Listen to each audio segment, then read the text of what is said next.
Que el Señor esté con todos ustedes. Y con tu espíritu. Evangelio de nuestro Señor Jesucristo según San Lucas. Gloria a ti, Señor. Un fariseo invitó a Jesús a comer con él.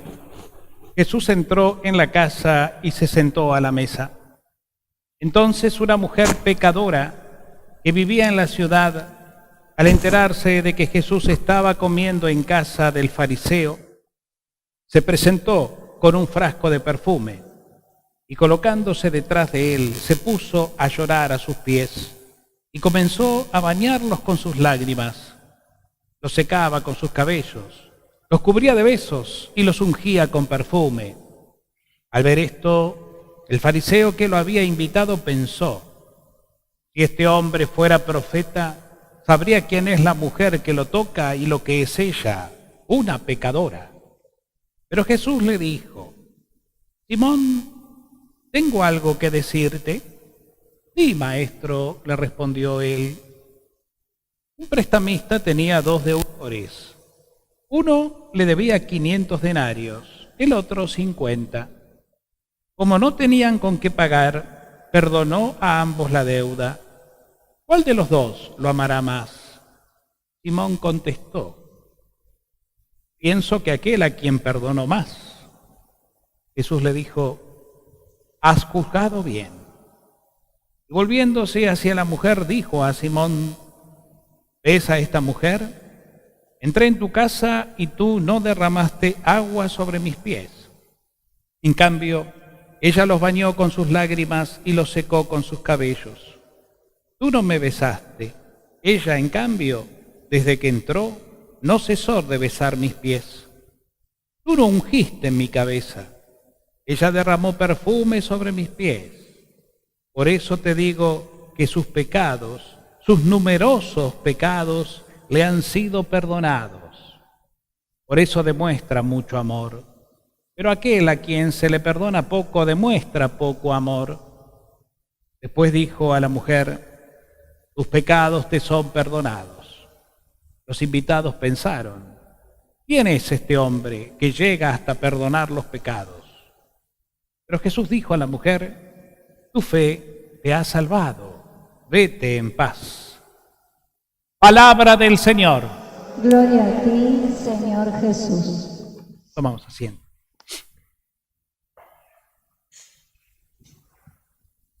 Bueno, muy queridos hermanos en el Señor, estamos escuchando estos días de semana, esta primera lectura está tomada de la carta de Pablo, la primera carta de Pablo a Timoteo. Como les decía la vez pasada, las cartas a Timoteo y a Tito son denominadas cartas pastorales, que se atribuyen no tanto al apóstol Pablo, sino a discípulos de Pablo, que obviamente conocían mucho al apóstol y la literatura paulina, y entonces escriben a estos 2 personajes, Timoteo y Tito, que vendrían a ser como los referentes de las comunidades, en este caso la comunidad de Éfeso. Tito era la cabeza de esa comunidad, el responsable de esa comunidad, como viene a ser un obispo en su diócesis.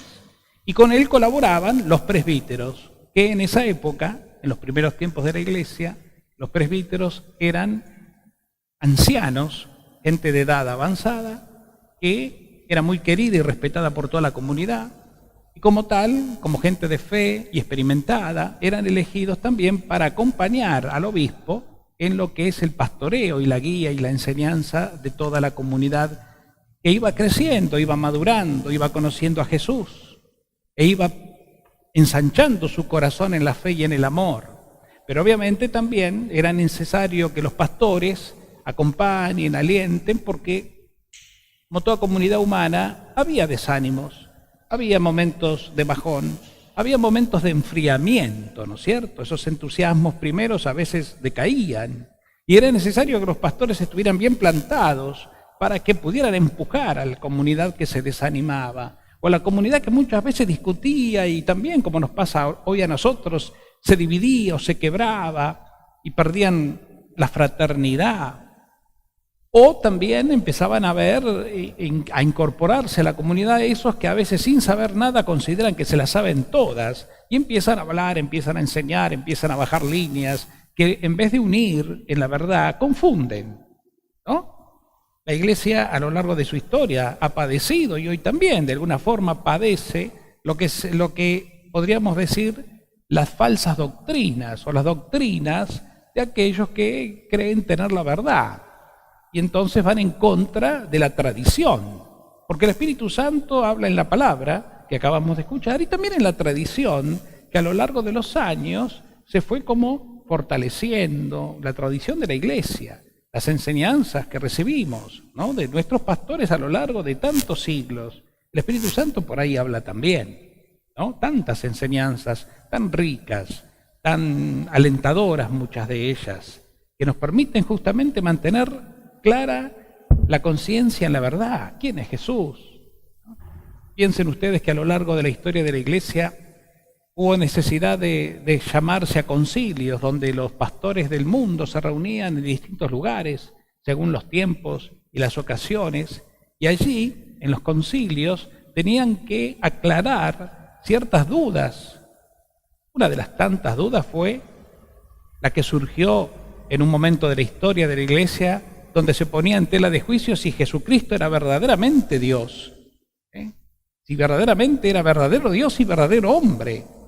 Y bueno, hubo que pedir mucha oración, pedir mucho la asistencia del Espíritu para que la verdadera sabiduría iluminara y pusiera de manifiesto la verdad, hasta que llegaron, obviamente, después de varias discusiones y demás, a la conclusión: sí, Jesucristo es verdadero Dios y verdadero hombre, como María es verdaderamente Madre de Dios, porque si Jesucristo es el Dios hecho hombre y de ella nació la humanidad de Cristo como verdadera mamá, entonces se atribuye la maternidad divina de María, ella es la Madre de Dios. Y bueno, y así otros tantos dogmas que tuvieron que afirmarse. El dogma significa: esta es verdad y esta verdad es indiscutible. No podemos dudar de que Jesucristo es Dios. Dudar de eso sería entrar en una especie de crisis de fe, por ejemplo. Después hay otras realidades, sí, que son tal vez de menor importancia y que pueden ser discutidas, o puede haber otros enfoques, ¿no es cierto?, en la forma de ver o de vivir, pero lo esencial es lo esencial, ¿no?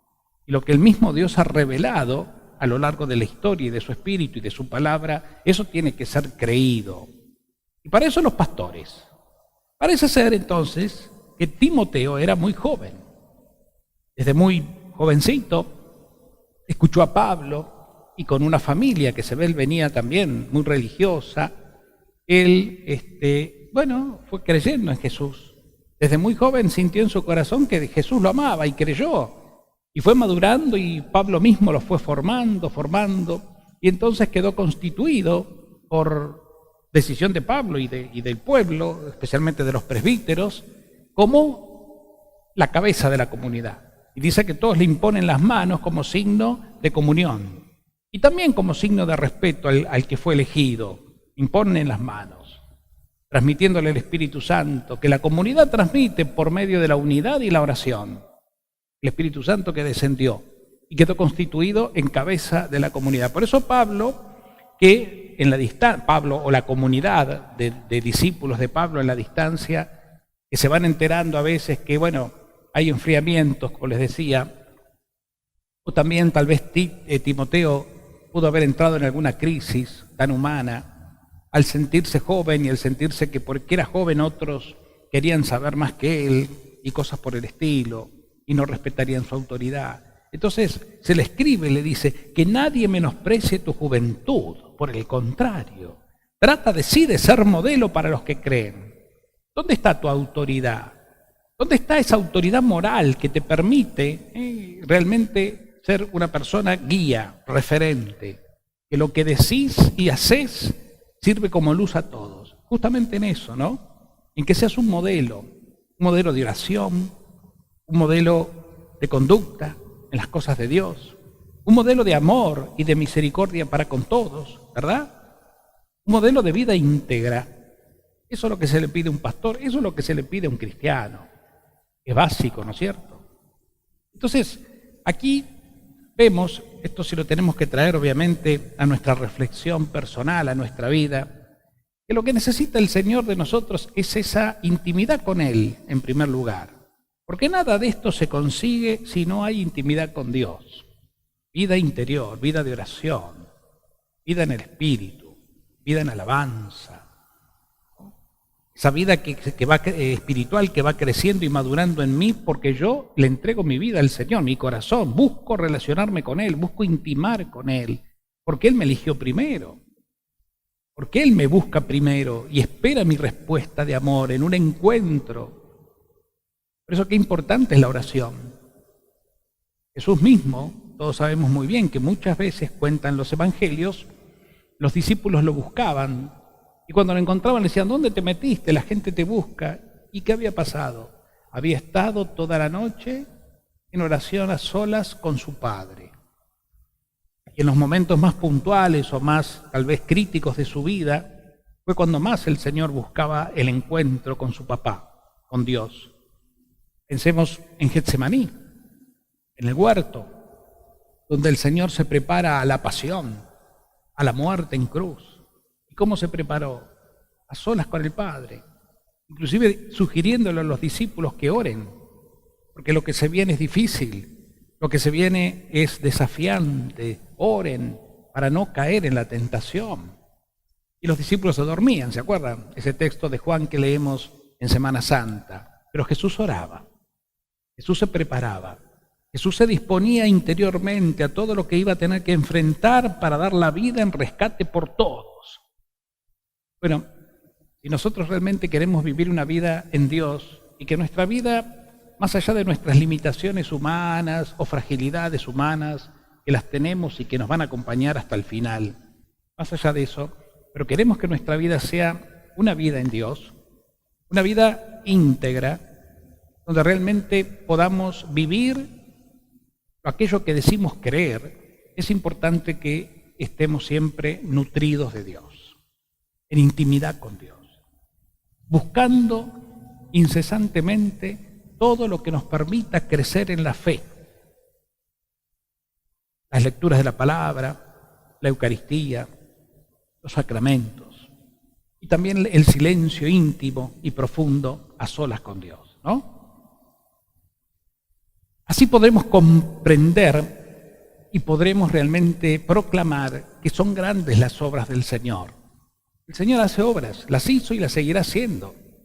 Y la fe que crece en nosotros nos permitirá contemplar y ser testigos de esas grandes obras que Dios sigue haciendo y quiere seguir haciendo en el corazón de toda la humanidad. Dios no se da por vencido, hermanos. Nunca se da por vencido.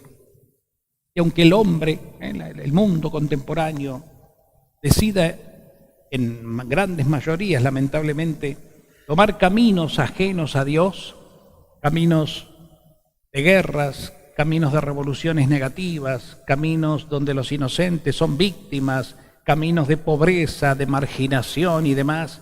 Aunque los hombres opten por eso, lamentablemente, el Señor sigue creyendo y sigue teniendo esperanza en la humanidad, porque el Señor sigue amando y su amor puede más que Él mismo, podríamos decir, porque Dios es amor. Y en ese amor llama, en ese amor convoca, en ese amor nos espera a todos. Y en ese amor nos necesita. A nosotros que con nuestra pequeñez creemos en Él y queremos vivir una vida de fe y de esperanza, nos llama, nos convoca y nos anima para que lo ayudemos a Él a continuar la obra de la redención en el corazón de muchos que todavía lamentablemente están en otro camino. En el Evangelio veíamos este texto que es muy conmovedor, pero muy lleno de luz, ¿no? Dice que un fariseo invitó a Jesús a comer con él. Y fue Jesús a la casa de este fariseo, que se llamaba Simón. Y con Simón, o sea, a la casa de Simón, que era fariseo, también fueron otros fariseos más. Porque a Jesús lo querían conocer. Y porque a Jesús también lo querían eliminar. Todos sabemos que fue muy perseguido, sobre todo por la casta farisea, doctores de la ley, el Sanedrín, ancianos y demás. Todos buscaban la manera. Pero Jesús no perdía ocasión de estar presente donde él pudiera proclamar el reino del Padre, porque para eso había venido. Y aunque eso le costara la vida, y de hecho le costó, él no iba a parar nada, lo iba a detener. Él sabía lo que iba a hacer. Él conoce el corazón del hombre. Y bueno, y ahí se nos presenta este episodio donde dice que Jesús entró y se sentó, y una mujer que era pecadora, que vivía una vida licenciosa, una prostituta probablemente, muy conocida por el barrio, el pueblo, la ciudad, fue con un corazón arrepentido, con un corazón quebrado, más allá del oficio que esta pobre mujer ejercía. Tal vez la podemos ver como una mujer con un corazón vacío, con un corazón lleno de angustia, de tristeza, que su vida estaba llena de desprecio.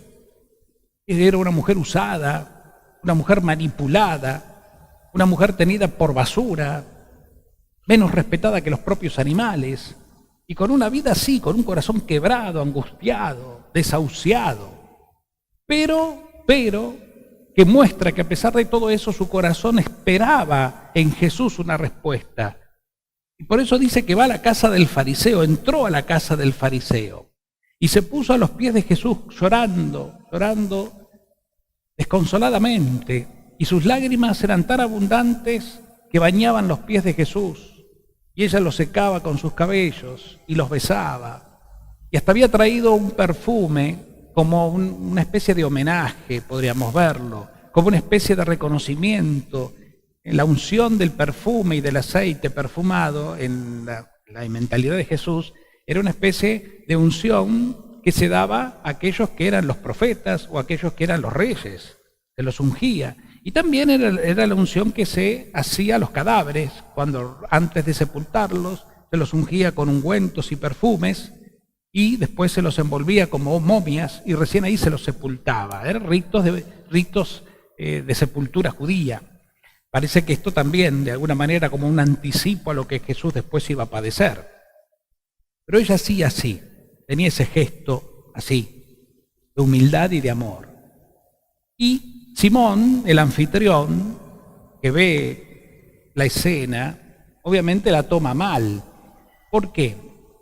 Porque para el judío piadoso, el judío que era un rabí, un maestro, no podía tener contacto con nada impuro, ni con leprosos, ni con prostitutas, ni con enfermos de determinada enfermedad, ni con paganos, o sea, gente no creyente o gente de otras culturas, porque lo dejaba impuro. Acuérdense ese pasaje que leímos el otro día, el de Jairo, el jefe el centurión, ¿se acuerdan? Cuando le va a pedir a Jesús, le manda unos amigos que le digan: Señor, mi hijita está enferma, o no, mi servidor está enfermo, grave y se va a morir. Te pido que vengas. El centurión, ¿quién era? Era un jerarca del ejército romano, era un pagano, no era un judío. Por consiguiente, un hombre mal visto por los judíos, un hombre impuro. Y Jesús dice: voy a tu casa. Pero en el camino, este fariseo, ¿qué le dice? Le manda, este centurión, ¿qué le manda a decir a Jesús? Le dice: Señor, no soy digno de que entres en mi casa. Basta que digas una palabra y mi servidor se sanará. ¿No? Porque yo, que soy un oficial, cuando doy órdenes a mis soldados me obedecen. Cuanto más a vos te va a obedecer el Padre, ¿no? O sea, como reconociéndolo. Por eso Jesús dice: qué grande es la fe de este hombre. Más grande es la fe de este hombre, que no es de religión y de cultura judía, que todos los judíos que yo conozco. Fíjense qué importante fue esa afirmación, que después la liturgia nuestra la adoptó. Antes de comulgar, ¿qué le decimos al Señor? Señor, yo no soy digno de que entres en mi casa, pero una palabra tuya bastará para sanarme, ¿no es cierto? En fin, ¿qué queremos decir? Entonces, todos los que no eran de la raza, o todos los que vivían una vida así como la de esta pobre mujer, eran considerados impuros, y todos los que esta gente tocaba también los hacía impuros. Jesús no tiene problema. Ya lo toca, le besa los pies, lo unge con sus perfumes y lágrimas, y por eso Simón lo mira raro. Le dice: este no es, se la da de profeta, se la da de rabí. No se da cuenta quién lo está tocando. ¿Cómo lo permite? Esta es una pecadora.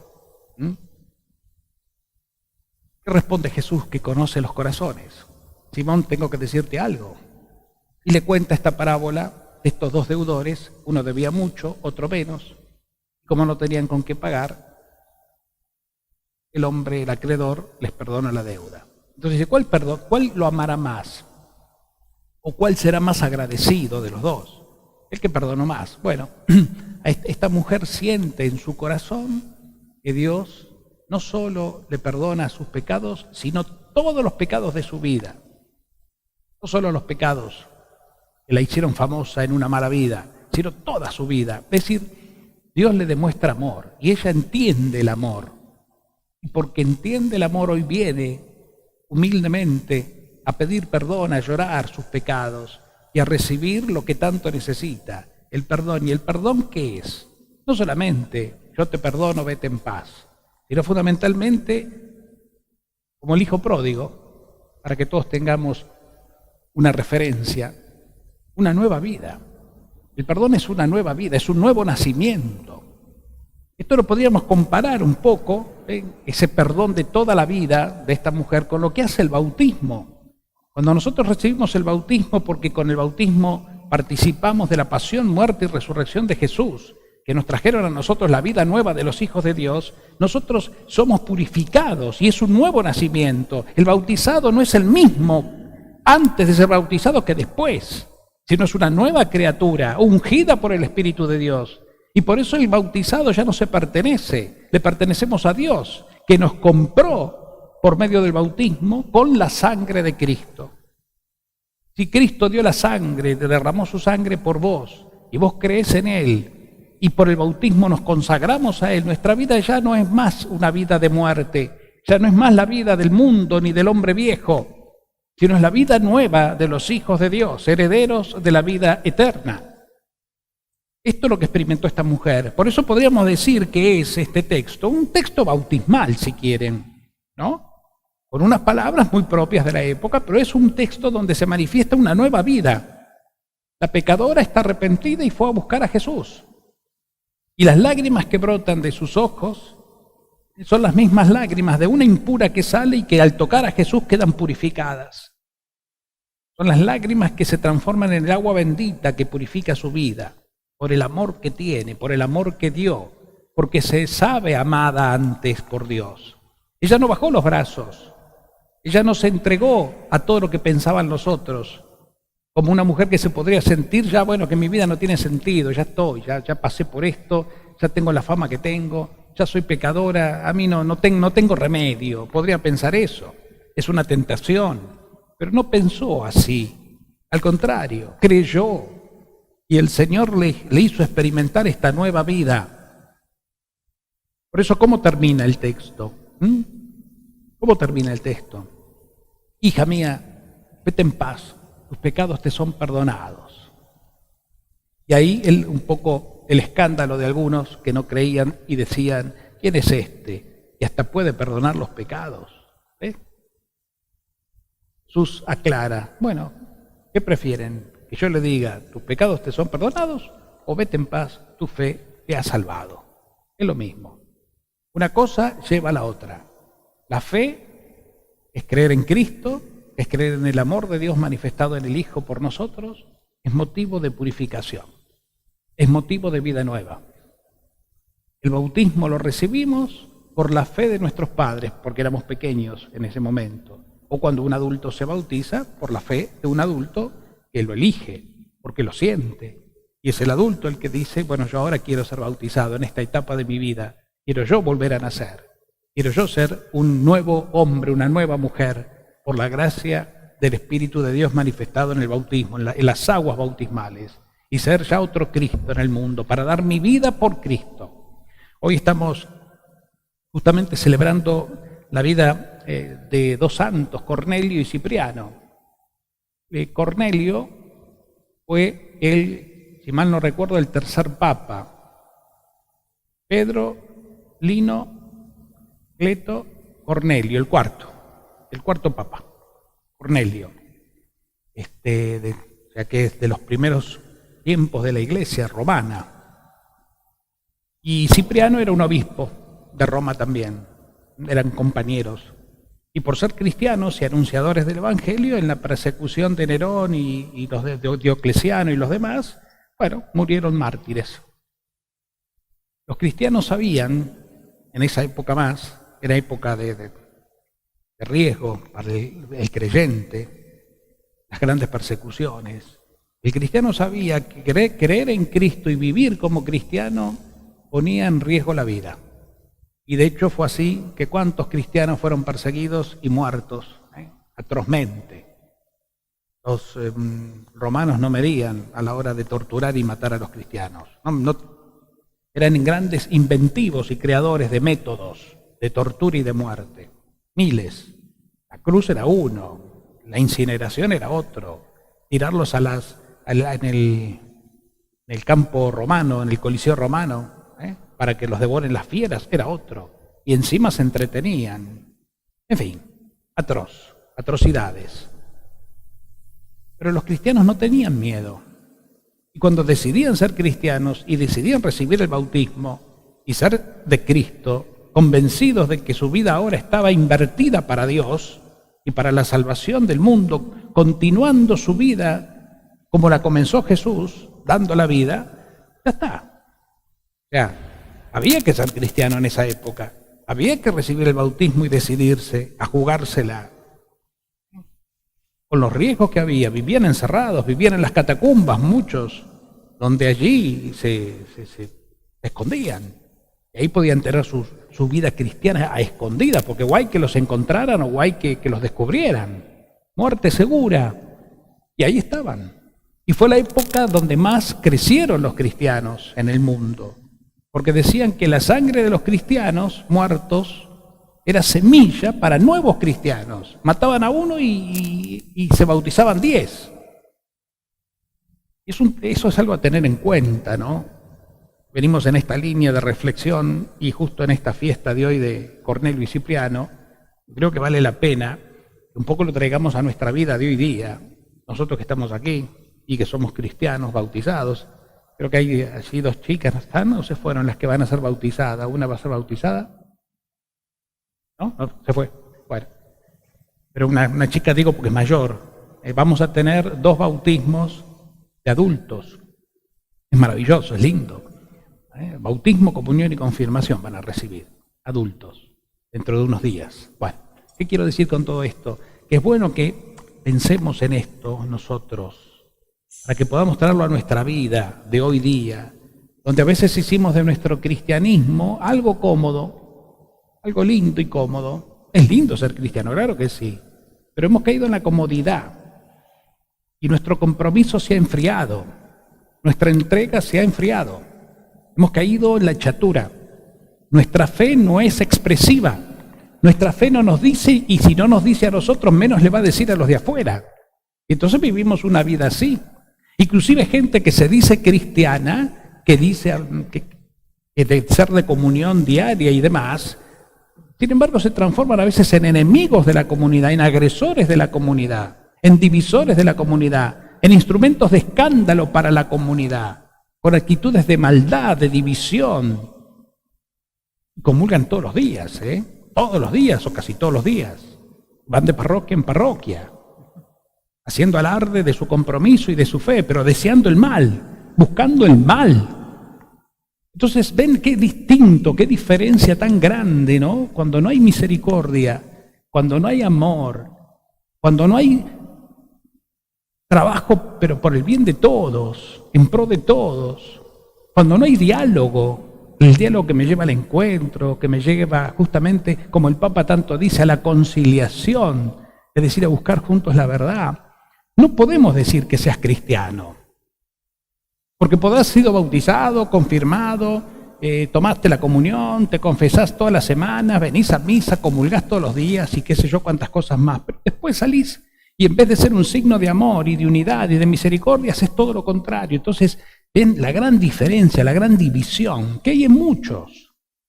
Esto que un poco Pablo, en la carta que escuchábamos, le aconsejaba a Timoteo, ¿no? Sé un hombre íntegro, sos joven, pero no tengas miedo, sé un hombre íntegro, sé un hombre creíble, con cosas simples, un hombre de oración, un hombre de misericordia, de mucho amor, un hombre honesto. Es lo mínimo que se le pide a un cristiano. Un hombre que respete a su hermano, a su hermana. Eso es lo mínimo que se le pide a un cristiano. Un hombre que tenga misericordia como los sentimientos de Cristo. Esta es una mujer pecadora, sí que es pecadora. Es innegable, la conoce todo el mundo, pero tiene un corazón arrepentido, un corazón que busca a Dios, un corazón que pide a los gritos, con lágrimas, sanación, liberación. Que alguien la ayude, que no la juzguen ni la condenen más, que alguien la ayude, que alguien la rescate. Para eso ha venido a mí y no deja de besar mis pies. Porque está en busca del amor y yo le voy a dar el amor que ella necesita. El amor que nunca tuvo. Ese es Jesús y ese es un cristiano, una cristiana que entiende su fe en serio. Si no seguimos viviendo de caretas y seguimos cayendo en la hipocresía, haciendo daño. Yo creo que nos tiene que llamar mucho a la reflexión lo que somos. Mi identidad de Cristo, soy cristiano. Y si soy cristiano tengo que reproducir en mí lo que hizo Cristo. No soy yo, es Cristo que vive en mí. Y por eso tengo que dar amor y misericordia. Tengo que vivir una vida honesta. Honesta significa no solamente que no soy corrupto ni ladrón, significa justamente que vivo simplemente las cosas, que no hago nada fuera de lugar que dañe a otro. Eso es la honestidad. Algo muy sencillo, que hoy día escasea bastante más de lo que parece. Y no hay que mirar al gobierno para eso, hay que mirar a veces al costado y al espejo. Vamos a pedirle al Señor, entonces, en este día, Él renueve en nosotros nuestra identidad cristiana, nuestros sentimientos profundos de fe, de esperanza, de amor, que nos transforme como Él en un instrumento de consuelo para los demás. En nombre de Cristo vayamos a rescatar hermanos que buscan y que gritan denodadamente que alguien les dé el lugar que nadie les supo dar hasta ahora. Corazones heridos, corazones ultrajados, por infancias a veces vividas de una manera tan triste y dramática. El cristiano tiene que salir al encuentro.